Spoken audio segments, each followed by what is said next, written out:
فإما يأتينكم مني هدى فمن تبع هداي فلا خوف عليهم ولا هم يحزنون۔ صحیح مسلم کے اندر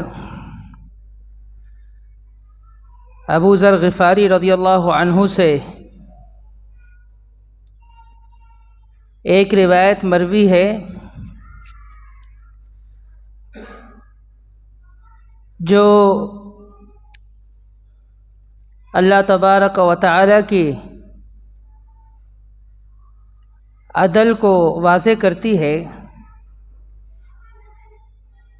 ابو ذر غفاری رضی اللہ عنہ کو اللہ تبارک و تعالی نے بڑا علم سے نوازا تھا۔ رسول اللہ صلی اللہ علیہ وسلم نے ان کو علم سے بھر دیا تھا۔ ابو ذر غفاری رضی اللہ عنہ یہ وہ صحابی رسول ہے، ان کا واقعہ صحیح بخاری، مسلم اور دیگر کتب حدیث میں موجود ہے۔ کہتے ہیں کہ رسول اللہ صلی اللہ علیہ وآلہ وسلم ایک مرتبہ رات کے ٹائم میں اکیلے چل رہے تھے، تو میں اللہ کے نبی صلی اللہ علیہ وسلم کے پیچھے چل رہا تھا۔ میرے ذہن میں یہ بات آئی، اللہ کے نبی صلی اللہ علیہ وسلم اکیلا چل رہے ہیں اور میں جاؤں ان کے ساتھ ساتھ چلوں، اسے یہ بات شاید پسند نہ آئے، تو اس لیے میں اللہ کے نبی صلی اللہ علیہ وسلم کے پیچھے چلنا شروع کرتا ہوں۔ اللہ کے نبی صلی اللہ علیہ وسلم مجھے دیکھتے ہیں اور فرماتے ہیں کہ آپ میرے پاس آئیں۔ میں اللہ کے نبی صلی اللہ علیہ وسلم کے قریب جاتا ہوں، پھر آپ کے ساتھ چلنا شروع کر دیتا ہوں۔ رسول اللہ صلی اللہ علیہ وسلم فرماتے ہیں کہ المکثرون هم المقلون یوم القیامہ، کہ جو مالدار ہے دنیا کے اندر، ان کی تھوڑی تعداد جنت میں روز قیامت داخل ہوگی، سوائے ان مالداروں کے جو اللہ رب العزت کی راہ میں خرچ کرے، دائیں طرف بائیں آگے پیچھے ہر طرف وہ اللہ کے راہ میں اپنے مال کو خرچ کرے۔ ان کے علاوہ جو مالدار ہے، فرمایا المکثرون ہم المقلون، جو مکثر ہے، جن کو اللہ نے کثیر مال عطا کیا ہے، ہم المقلون، ان کی قلت ہوگی قیامت کے دن جنت میں۔ تو فرمایا سوائے وہ جو اللہ کے راہ میں خرچ کرے، اپنے دائیں طرف بائیں طرف آگے پیچھے۔ فرماتے ہیں اس کے بعد ہم چلتے رہے، رسول اللہ صلی اللہ علیہ وسلم نے فرمایا کہ آپ یہاں ٹھہریں، اور جب تک میں نہ آؤں آپ یہاں سے جائیے گا مت، آپ یہیں پر ٹھہرے رہیں۔ کہتے ہیں کہ میں بیٹھ گیا، اور جہاں میں بیٹھا مجھے رسول اللہ صلی اللہ علیہ وسلم نے بیٹھنے کا کہا کہ آپ یہیں رکیں، یہیں انتظار کریں میرا، جب تک میں نہ آؤں تو میں یہاں سے کہیں نہیں جانا۔ کہتے جہاں میں رسول اللہ صلی اللہ علیہ وسلم کے انتظار کے لیے بیٹھا، وہاں میرے ارد گرد حجارتن، پتھر تھے، پتھر وہاں موجود تھے، اور میں وہاں بیٹھ کر رسول اللہ صلی اللہ علیہ وسلم کے آنے کا انتظار کر رہا تھا۔ رسول اللہ صلی اللہ علیہ وسلم جب وہ تشریف لے کر آئے، کہتے کیونکہ وہ اتنے دور چلے گئے تھے کہ میرے آنکھوں سے اوجھل ہو گئے تھے، اور جب واپس آئے تو رسول اللہ صلی اللہ علیہ وسلم نے یہ فرمایا، صحیح بخاری کے اندر بھی یہ الفاظ ہے لیکن الفاظ مختلف ہے، صحیح بخاری کے اندر الفاظ مختلف ہے، مسلم میں مختلف ہے، جامع ترمذی کے اندر مختلف ہے۔ فرمایا کہ فبشرنی، اتانی جبریل فبشرنی، میرے پاس جبریل آیا تھا اور آ کر اس نے مجھے خوشخبری دی۔ فبشرنی یہ جو جبریل علیہ الصلوۃ والسلام کی خوشخبری کا ذکر ہے جامع ترمذی کے اندر کہ میرے پاس اتانی جبریل فبشرنی، میرے پاس جبریل آیا اور اس نے مجھے خوشخبری دی. اور خوشخبری کیا دی؟ کہ من مات من امتک لا یشرک باللہ شیئا دخل الجنہ، کہ پیغمبر تیری امت میں سے وہ شخص جو توحید پر مرا، جس نے اللہ کے ساتھ شرک نہ کیا ہوا ہو، تو وہ جنت میں داخل ہوگا. کہتے ہیں میں نے حیرت کی، میں نے کہا وَإِن زَنَا وَإِن سَرَقَ وَإِن زَنَا وَإِن سَرَقَ، اگرچہ وہ چوری کرے، وہ بدکاری کرے اور گناہان کرے، تو رسول اللہ صلی اللہ علیہ وسلم نے فرمایا ہاں وَإِن زَنَا وَإِن سَرَقَ، اگرچہ وہ چوری کرے، وہ زنا کرے، لیکن دوسرے کتب حدیث کے اندر یہ بات موجود ہے کہ وہ چوری کرے، زنا کرے، لیکن مرنے سے پہلے توبہ تائب ہو. ایک حدیث دوسری حدیث کی تفسیر کرتی ہے، الحدیث یفسر بعضها بعضا. تو دوسری روایت کے اندر موجود ہے کہ اگر وہ یہ اعمال بھی کرے جو اللہ تعالیٰ کے ناراضگی کے اعمال ہے، اس کے ناراضگی کے اسباب ہے، لیکن وہ توبہ کر لے اور توحید پر مرے، تو اللہ رب العزت اس کے ان گناہوں کے باوجود اسے بخش دے گا، جنت میں داخل کرے گا، توحید کی عظمت کی وجہ سے. یہ توحید کی عظمت ہے. تو سیدنا ابو ذر الغفاری رضی اللہ تعالی عنہ کی بنسبت سے یہ روایت میں نے آپ کے سامنے بیان کی کہ سیدنا ابو ذر الغفاری رضی اللہ تعالی عنہ کو اللہ نے بڑا علم سے نوازا تھا. رسول اللہ صلی اللہ علیہ وسلم نے ان کو علم سے بھر دیا تھا، اور وہ علم جو علم نافع ہے، ان کو علم نافع اللہ نے عطا کیا تھا. علم نافع کیا ہے؟ ہمیں دعا سکھائی نا، اللہم انی اسألک علما نافعا، اے اللہ میں تجھ سے سوال کرتا ہوں علم نافع کا. علم نافع ہے کیا؟ علم نافع وہ علم ہے جو مرنے کے بعد آپ کو کام آئے. وہ علم جو مرنے کے بعد آپ کے آخرت کا سامان ہو، آپ کو کام آئے، وہ علم علم نافع. وہ علم جو مسجع کلام ہے، شعر و شاعری ہے، وہ علم نافع نہیں. علم نافع کیا ہے؟ وہ علم جو آپ کو مرنے کے بعد کام آئے اور آپ کے آخرت کا سامان ہو، آپ کی نجات کا ذریعہ ہو، وہ ہے علم نافع. تو ابو ذر غفاری رضی اللہ عنہ کو علم نافع عطا کیا تھا. اور ہمارا دین بالکل سیدھا دین ہے، کسی قسم کی کوئی اس کے اندر ٹیڑھا پن نہیں ہے. صحیح الجامع کی روایت ہے، رسول اللہ صلی اللہ علیہ وسلم نے فرمایا ترکتکم بیضاء لیلھا کنہاری، کہ میں نے تم پر جو دین چھوڑا ہے وہ ایسا دین ہے، بیضاء وہ سفید روشن چمکتا ہوا دین، لیلھا کنہاری فرمایا اس کی رات بھی دن کی طرح روشن ہے. صحیح الجامع کی روایت فرمایا وہ ایسا روشن دین ہے کہ اس کی رات بھی دن کی طرح روشن ہے. تو یہ ایسا دین ہے، اور جو اس دین کو پڑھتا ہے، اس کو سمجھتا ہے، اس کا علم حاصل کرتا ہے، تو یہ علم علم نافع ہے جو اس کے مرنے کے بعد بھی اسے کام آتا ہے. ابو ذر غفاری رضی اللہ عنہ کے تعلق سے ہم نے بات کی کہ صحیح مسلم کے اندر ان سے ایک حدیث مروی ہے، جو حدیث اللہ تبارک و تعالی کی عدل کو واضح کرتی ہے اور اللہ رب العزت کی عدل کو اجاگر کرتی ہے. وہ حدیث کون سی ہے؟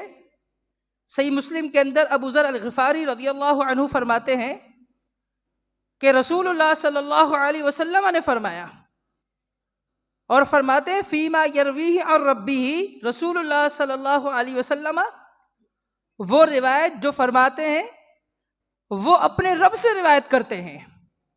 رسول اللہ صلی اللہ علیہ وسلم اپنے رب سے خود روایت کر رہے ہیں. وہ روایت حدیث قدسی، جسے حدیث قدسی کہا جاتا ہے. حدیث قدسی کا پڑھنے کا اپنا لطف ہے اور پڑھنے کا ایک اپنا ہی مزہ ہے، کیونکہ سارا جو وحی ہے وہ اس کا جو سلسلہ ہے سارے وحی کے جو سلسلہ ہے وہ یہ ہے کہ اس میں اللہ تبارک و تعالی اور محمد مصطفیٰ صلی اللہ علیہ وسلم کے بیچ ایک واسطہ اور ہوتا ہے، اور وہ واسطہ جبریل علیہ الصلاۃ والسلام کا ہوتا ہے۔ لیکن جو حدیث قدسی ہے اس میں جبریل علیہ الصلاۃ والسلام کا واسطہ نہیں ہوتا۔ فیما یرویہ عن ربہ، رسول اللہ صلی اللہ علیہ وسلم اپنے رب سے ڈائریکٹ بیان کرتے ہیں، حدیث قدسی کہلاتی ہے۔ ابو ذر غفاری رضی اللہ عنہ فرماتے ہیں ایک حدیث جو رسول اللہ صلی اللہ علیہ وسلم اپنے رب سے روایت کرتے ہیں، اور وہ حدیث یہ کہ یا عبادی انی حرمت الظلم علی نفسی وجعلتہ بینکم محرما فلا تظالموا، کہ اے میرے بندو، میں نے اپنی ذات پر، اپنے نفس پر ظلم کو حرام کر دیا ہے، اور میں نے اس ظلم کو تمہارے بیچ بھی حرام کر دیا ہے۔ فلا تظالموا، تم ایک دوسرے پر ظلم نہ کرو۔ تظالموا جس باب سے اس کا تعلق ہے، اس باب کے اندر مشارکت پائی جاتی ہے گرامر کے حساب سے۔ مشارکت یعنی ایک کام دونوں جانب سے ہو رہا ہوتا ہے۔ فلا تظالموا، تم ایک دوسرے پر ظلم نہ کرو۔ فلا تظالموا، ایک دوسرے پر ظلم نہ کرو۔ اب ظلم کی ایک مثال ہم لیتے ہیں کہ آپ دیکھیں کہ کتنا بڑا ظلم ہے کہ مسلمانوں سے ٹیکس وصول کیا جائے۔ اب مسلمانوں سے ٹیکس وصول کرنا کتنا بڑا ظلم ہے۔ نیل الاوطار کے اندر امام شوکانی رحمت اللہ علیہ لکھتے ہیں کہ یہ ٹیکس جو ہے، انکم ٹیکس، کہتے ہیں یہ ٹیکس کیا ہے؟ کہتا ہے یہ ٹیکس، اس کی تعریف یہ ہے کہ دور جاہلیت میں بازاروں کے اندر لوگ آتے تھے اور تاجروں سے ٹیکس وصول کرتے تھے، پیسہ وصول کرتے تھے، تو یہ ٹیکس ہے۔ کہتے ہیں یا تو اس کی دوسری صورت یہ ہے کہ زکوٰۃ وصول کرنے والا آ کے زکوٰۃ وصول کر لیتا، لیکن اس سے فارغ ہونے کے بعد دوبارہ آتا، کہتا کہ مجھے جو ہے وہ ٹیکس دو، تو کہتے ہیں کہ یہ ہے ٹیکس، کہ زکوٰۃ جب ایک بندے نے پوری دی ہے، اب اس زکوٰۃ کے بعد ایکسٹرا پیسے اس سے لینا، اس سے مطالبہ کرنا، یہ کیا ہے؟ ٹیکس۔ اب ٹیکس جو لوگوں سے وصول کیا جاتا ہے، مسلمانوں سے ٹیکس وصول کرنا کتنا بڑا جرم ہے، کتنا سنگین جرم ہے۔ اس جرم کی سنگینی کا اندازہ آپ اس حدیث سے لگائیں، جو حدیث سنن نبی داود کے اندر اور دیگر کتب حدیث کے اندر موجود ہے، کہ وہ خاتون غامدیہ عورت کی جنہوں نے بدکاری کی، پھر وہ آئی اور آ کر انہوں نے رسول اللہ صلی اللہ علیہ وسلم کے سامنے اپنے آپ کو پیش کیا کہ مجھے سزا دے، مجھ پر حد نافذ کریں، مجھے رجم کرو۔ نبی کریم صلی اللہ علیہ وسلم نے فرمایا کہ جب بچہ جل لے، کیونکہ وَهِيَ حُبْلَى حدیث میں آتا ہے کہ وہ حاملہ تھی، کہا جب بچہ جل لے پھر آنا، وہ پھر آئی۔ رسول اللہ صلی اللہ علیہ وسلم نے فرمایا جب یہ بچہ کھانا کھائے پھر آنا۔ وہ جب بچہ کھانا کھانے کے قابل ہوا، یعنی دودھ کی مدت ختم ہوئی، وہ پھر آئی۔ رسول اللہ صلی اللہ علیہ وسلم نے اس عورت کو رجم کرنے کا حکم دیا۔ وہ عورت جب رجم ہوئی، اس کے خون کے چھینٹے حضرت خالد بن ولید رضی اللہ عنہ پر پڑے، تو انہوں نے کچھ ایسے الفاظ اس خاتون کے حوالے سے اپنے زبان سے نکالے جو مناسب نہیں تھے۔ نبی کریم صلی اللہ علیہ وسلم نے فرمایا لَقَدْ تَابَتْ تَوْبَةً لَوْ تَابَهَا لِمُقْسٍ فَغُفِرَ لَهُ، کہ انہوں نے ایسی توبہ کی ہے، ایسی توبہ کی ہے، اگر اس کی توبہ اس شخص پر، ایسی توبہ اگر وہ شخص کرے صاحب مقص یعنی جو ٹیکس لینے والا ہے، فغفر لہ، اس کی توبہ بھی قبول کی جائے گی، اس کی بھی بخشش کی جائے گی۔ لقد تابت توبۃ لو تابها لمقص فغفر لہ، اگر ٹیکس وصول کرنے والا جو مسلمانوں سے ٹیکس وصول کرتا ہے، اگر وہ بھی ایسی توبہ کرے اس کو بھی معاف کر دیا جائے گا۔ تو اس حدیث سے کیا معلوم ہوا کہ جو زناکار زنا کرتا ہے اس کا جرم اتنا بڑا نہیں جتنا بڑا جرم اس شخص کا ہے جو مسلمانوں سے ٹیکس وصول کرے.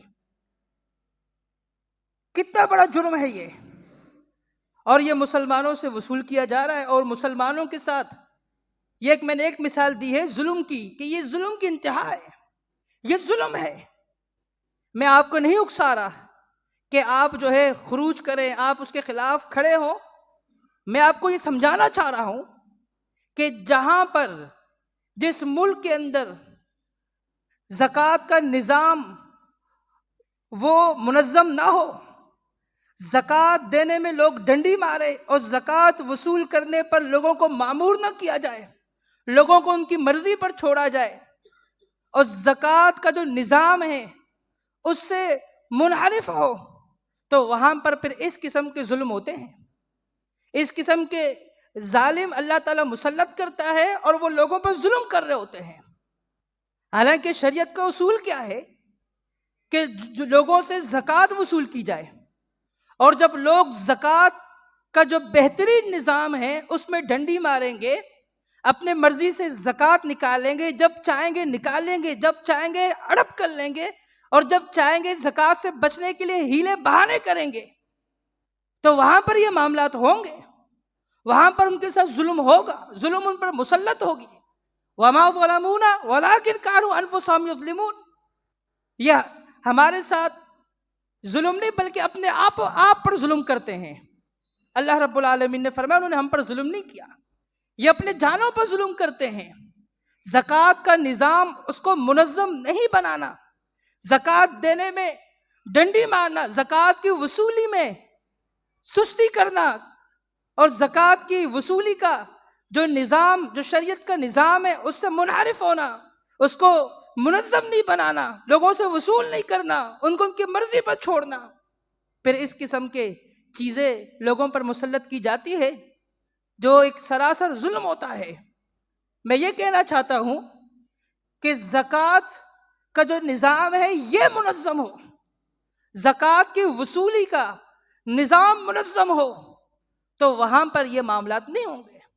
اور جہاں پر معاملہ اس کے برعکس ہوگا وہاں پر یہ ظلم ہوگا. تو ایک مثال دی ہے ظلم کی. ظلم اللہ رب العالمین نے فرمایا کہ انی حرمت الظلم، ظلم کو میں نے اپنے اوپر حرام کر دیا ہے. ظلم اللہ رب العالمین نے اپنے اوپر خود حرام کیا ہے، کوئی اس کے اوپر ایسا نہیں کہ اس پر جبر کرے، اور اللہ رب العزت اس کے جبر کی وجہ سے اپنے اوپر کسی چیز کو حرام کر دے یا اپنے اوپر کسی چیز کو حلال کر دے. کوئی ایسی ہستی نہیں اور کسی میں اتنی ہمت نہیں. اللہ رب العالمین خالق ہے، مالک ہے، رازق ہے. اللہ رب العزت خالق ہے، باقی سب مخلوق ہے. اللہ مالک ہے، باقی سب مملوک ہے. لیکن اللہ رب العزت اپنے اوپر جو چاہے وہ اللہ تعالیٰ اپنے اوپر حرام کر دے، اپنے اوپر حلال کر دے. وہ رب کی مرضی ہے، وہ بادشاہ ہے، ملک الاملاک ہے.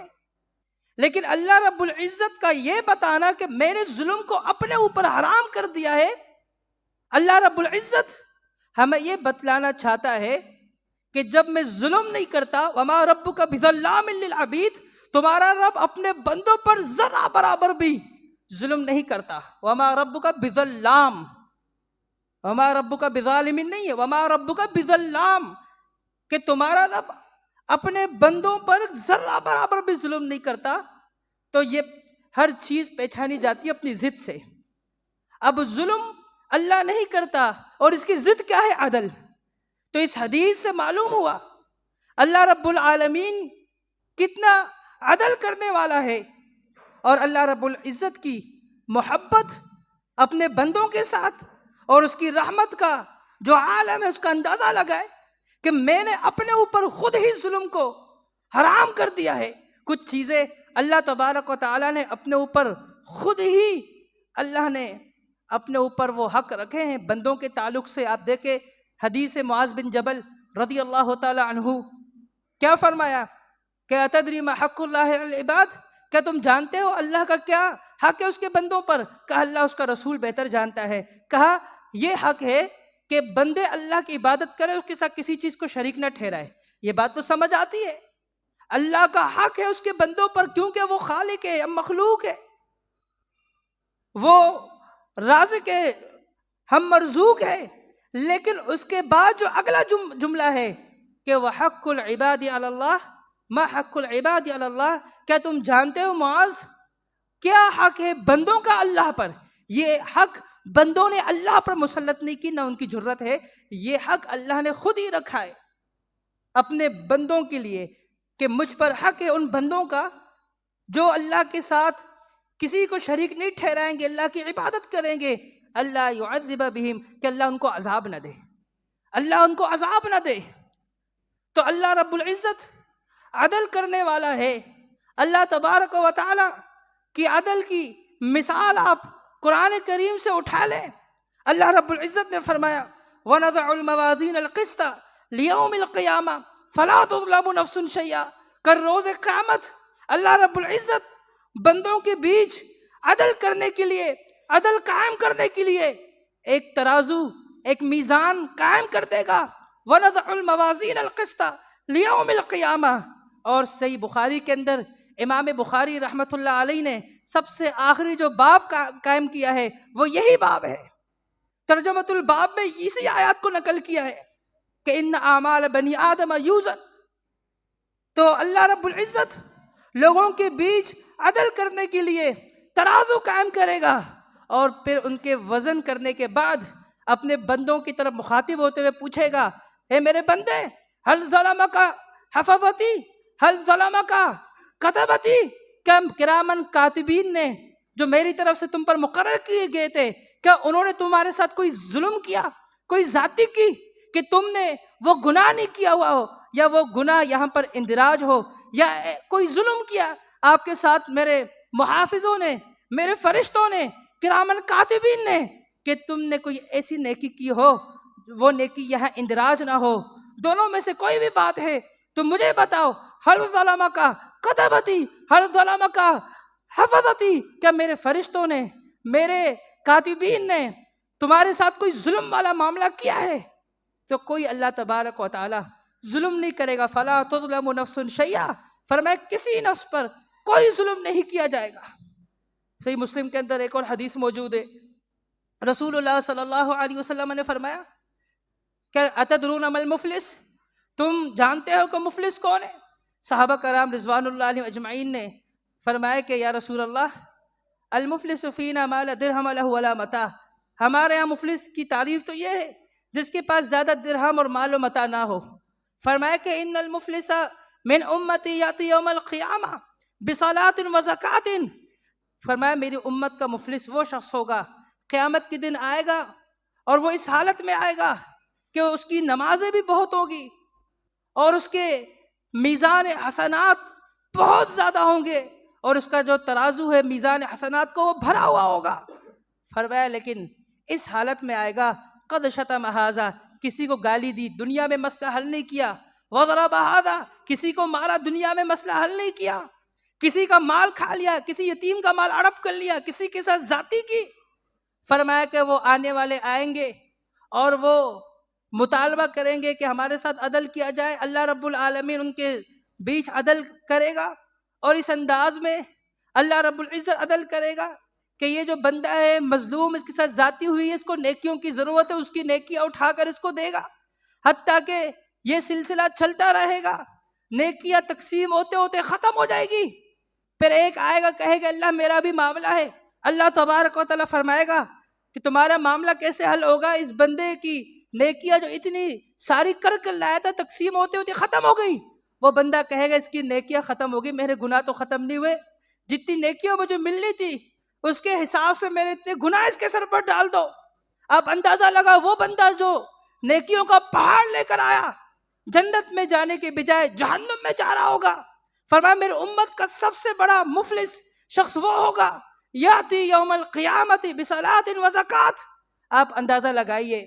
اسی وجہ سے رسول اللہ صلی اللہ علیہ وسلم نے فرمایا کہ جس کے ساتھ کوئی مسئلہ ہے فلیتحلل، وہ اس مسئلے کو دنیا کے اندر جو ہے حل کر دے، قیامت سے پہلے اس مسئلے کو حل کر دے، ورنہ بعد میں بڑے مشکلات ہوں گے. کسی نے کسی کے ساتھ زیادتی کی ہے، اس مسئلے کو دنیا کے اندر سلجھا دے، حل کر دے، معافی تلافی والا معاملہ کر دے، اس مسئلہ کو یہیں پر ختم کر دے۔